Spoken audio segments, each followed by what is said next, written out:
Sir ఇప్పుడు 6 నెలల నుంచి మన చంద్రబాబు నాయుడు పరిపాలన చూసి ఎలా అనిపిస్తుంది? ఇప్పుడు చంద్రబాబు నాయుడు యొక్క పరిపాలన చూస్తే మొదట్లో ధరలన్నింటినీ కూడా తగ్గిస్తామని చెప్పారు.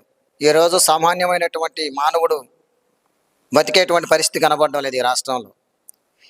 ఏ ప్రభుత్వాలు వచ్చినా కానీ ప్రజల యొక్క ఓట్లు ఎంచుకుని అధికారంలోకి వస్తున్నారు. ప్రజలకు అనేక వాగ్దానాలు చేస్తూ ఉన్నారు, అనేక హామీలు ఇస్తూ ఉన్నారు. కానీ గెలిచిన తర్వాత మాత్రం ఈరోజు ప్రజలకు ఇచ్చినటువంటి వాగ్దానాలన్నింటినీ కూడా విస్మరిస్తూ ఉన్నారు. ఇప్పుడు చూస్తూనే ఉన్నాం, కరెంటు ఛార్జీలు విపరీతంగా పెంచేశారు.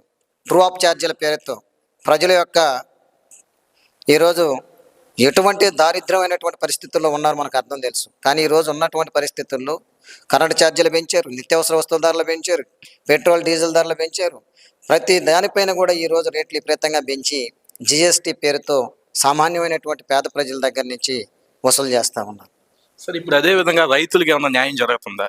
ఈరోజు ఏమున్నాయండి, రైతుల పరిస్థితి చూస్తే ఎక్కడేసిన గొంగడు అక్కడనే ఉంది. ఈరోజు రైతులు అల్లాడిపోతూ ఉన్నారు. ఈరోజు రైతులకు గిట్టుబాటు ధర కల్పిస్తామని చెప్పారు, ఎక్కడ కూడా గిట్టుబాటు ధర కల్పించే పరిస్థితి లేదు. గతంలో రైతు భరోసా కేంద్రాలు ఉన్నాయి, కానీ ఈరోజు రైతు భరోసా కేంద్రాలు ఎక్కడ కూడా పనిచేసే పరిస్థితి లేదు. రైతులు అనేక మంది ఈరోజు ఎరువుల కాడి నుంచి వాళ్ళకు కావాల్సినటువంటి సబ్సిడీలు రుణాల కాడికి సంబంధించి కూడా ఈరోజు అనేక ఇబ్బందులకు ఎదుర్కొంటూ ఉన్నారు. ఎక్కడ కూడా రైతు అనేటువంటి ఆయనకి ఎక్కడ కూడా ఉపయోగపడేటువంటి పరిస్థితి లేదు. ఈరోజు చూస్తూ ఉన్నాం, ఢిల్లీలో చలిలో గజగజ వణుకుతూ వారు ఈరోజు ఆందోళన చేస్తూ ఉన్నారు. ఎందుకు చేస్తూ ఉన్నారు? రైతులు ఈరోజు దేశం మొత్తం మీద కూడా రైతు పరిస్థితి చాలా దారుణంగా ఉన్నది.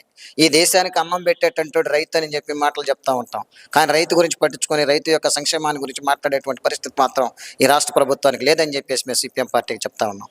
నెక్స్ట్ అదే విధంగా పెన్షన్ 4,000 పెంచిన ఏకైక ఘనత మా ప్రభుత్వం అంటున్నారు. ఇది ఎంతవరకు మంచి? ఇది వాస్తవం. 4,000 పెంచే బాగానే ఉంది. నువ్వు పెన్షన్లు ఒకదాన్నే చేసి నువ్వు చెప్పుకుంటా పోతా ఉంటే మిగిలి చిక్కినటువంటి పథకాలను ఎవరు అమలు చేస్తారు? ఈ మిగిలి చిక్కినటువంటి సంక్షేమ పథకాలను ఎవరు ఇవ్వాలా?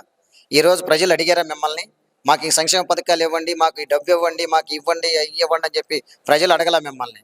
ప్రజలకు మీరే చెప్పారు, నేను అధికారంలోకి కానీ వస్తే మీకు అందరికీ ఉచితంగా 3 గ్యాస్ సిలిండర్లు ఇస్తామని చెప్పారు. మేము అధికారంలోకి కానీ వస్తే మీకు అందరికి ఉచిత బస్సు సౌకర్యం కల్పిస్తామని చెప్పారు. మేము కానీ అధికారంలోకి కానీ వస్తే మిమ్మల్ని అందరినీ కూడా సంపన్నవంతులను చేస్తామని చెప్పినారు, కోటీశ్వరులను చేస్తామన్నారు, పారిశ్రామికవేత్తలుగా తయారు చేస్తామని చెప్పారు, పరిశ్రమలు తీసుకొస్తామని చెప్పినారు. ఇవన్నీ చెప్పిన తర్వాత మీరే చెప్పారు కాబట్టి ఇవన్నీ మీరే అమలు చేయమని చెప్పేసి ప్రజలు అడుగుతా ఉన్నారు. నెక్స్ట్ అదే విధంగా జగన్మోహన్ రెడ్డి ప్రభుత్వంలో 66 లక్షల మందికి పెన్షన్ ఇస్తే 1.5 లక్షల మందికి పెన్షన్ తీసేసి చంద్రబాబు నాయుడు ఎలా అనిపించింది? ఈరోజు నేను ఉన్నటువంటి పెన్షన్లు తీసేయను, కొత్త పెన్షన్లు ఇస్తానని చెప్పారు. కానీ ఈరోజు ఉన్నటువంటి పెన్షన్లన్నీ కూడా ఏర్పారేసే దానికోసం ఈ రాష్ట్ర ప్రభుత్వం చర్యలు చేపట్టిందని చెప్పేసి మేము సిపిఎం పార్టీగా చెప్పదలుచుకున్నాం. ఇంతకుముందు జగన్మోహన్ రెడ్డి ప్రభుత్వంలో వాలంటీర్ల వ్యవస్థ ఎలా అనిపించింది?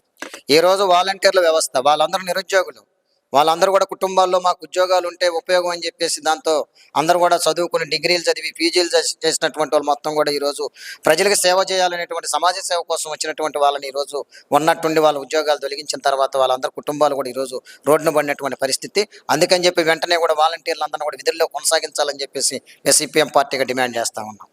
కానీ మీకు ఈ 6 నెలల్లో ప్రభుత్వం ఎలా అనిపించింది? ఏముందండి, 6 నెలల కాలంలో చూస్తూ ఉంటే ప్రభుత్వ పరిస్థితి ఈ మాటలు ఏదో సామెత ఉంది ఒకటి, ఊరు గొప్ప